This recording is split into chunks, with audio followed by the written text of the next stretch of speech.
Hi friends, welcome to the final episode of Vox Guru's 10-day workshop. I can't believe that 10 days have passed by so quickly. It's been a very rigorous and refreshing experience for me.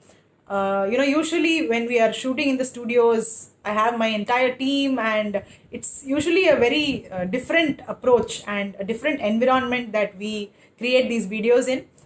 But now this one has been a totally new experience for me also, because it's completely spontaneous videos and home recorded videos. So I was also a little nervous about it in the beginning, but thanks to all of you, this workshop has been a very big success.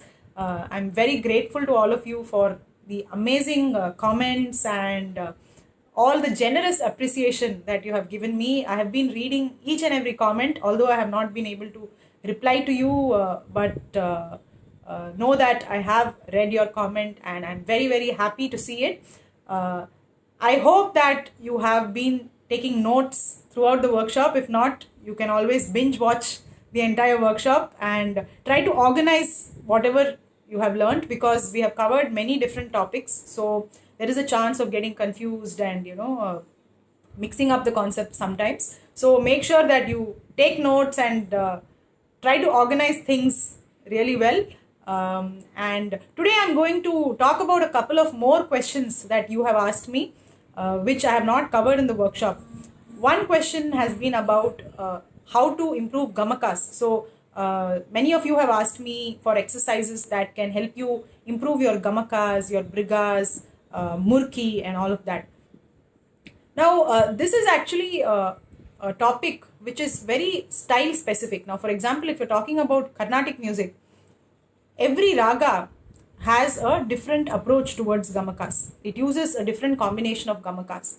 And within that raga itself, different notes involves different gamakas. So, I would say that it is very difficult to find a general exercise that will help you with all the gamakas. It does not usually work like that. So the best way to improve your gamakas is to get exposed to as many ragas as possible and understand how that raga approaches each note. What is the kind of gamaka it uses, which notes are usually sung in a plain manner, which notes use what kind of gamaka. And in that also, there are different combinations when you are talking about different relationships, right? So different relationships use different gamakas. So it's usually a journey. It's very difficult. Even I was actually racking my brains on how do I give one exercise for gamakas, but maybe it is possible to explain the different types of gamakas. And I've also done a video in the past about gamakas, but an exercise to master gamakas is something which it's very difficult to do that. The only way and the best way is to get into classical music and start exploring various ragas, various compositions, observe the gamakams in those compositions. Compositions itself will give you a very good insight towards gamakas if you listen to it very keenly and try to follow it. So I would say every style of music has its own type of gamaka. So depending on what style you want to learn, you need to specialize in that and get exposed to as many ragas as possible, and that will actually start building up your ability to render gamakas well. The next question is about voice modulation.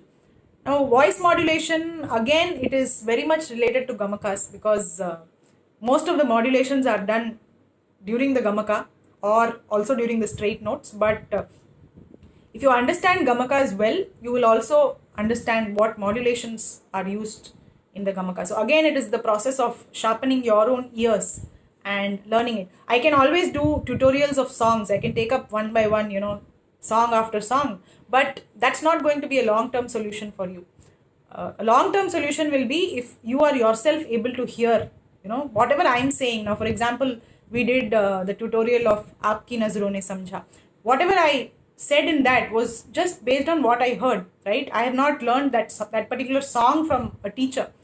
So what I explained to you was from my own observation. So that way you should also start being able to observe these things, listen to modulations. Your ear and your mind should become more and more mature to recognize these things. Okay, so I would, again, the solution to that also is to get trained formally I always strongly recommend Indian classical training to every student, no matter what style of music you want to pursue. Of course, if you are more into Western music, then Western classical is just as powerful, so you can definitely take it up, but go with one of the traditional forms of music, as that will give you a very strong foundation. All your queries, all these issues of not being able to sing gamakas or vocal range, how to develop a smooth voice. You have asked me a lot of questions related to that. All of that will get addressed when you take up formal training. So these are not things which I can give you one exercise and that will completely improve that area. That's not usually how it works. So that is why I have not covered it in the workshop, because this is something which will require a longer journey from your end. So you must try and explore this. And I've also not covered a few other topics, like some of you had asked me what is the relationship between Indian and Western music.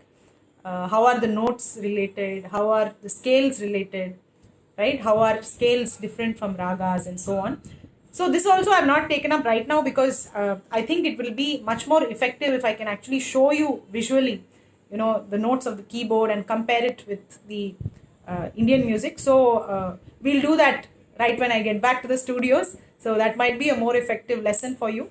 So that part I have not done. And also you have asked me difference between Carnatic and Hindustani. So I have a plan to do that also in the future, once we are able to get back to the studio. So I hope you enjoyed the last 10 days, and I know many of you have been messaging me saying that the lockdown has extended for 21 days, so please extend the workshop also. So don't worry, although this workshop has come to an end, I will be back very soon with another series, and that's going to be more interesting and more challenging. So I'm just going to take a few days rest, right? It's been quite hectic, and I also want to get back to my practice as well. So I will be back very soon. So keep your notifications on, hit the bell icon so that you don't miss out on my next series and any updates from the channel. So once again, I want to thank each one of you for the amazing support, and this workshop has been a great success. So any more questions you have, keep writing. If not now, it will definitely get covered in the upcoming videos, or I will give you a good sense of direction for it. So stay at home, stay safe, and take very good care of yourself. I will see you again very soon.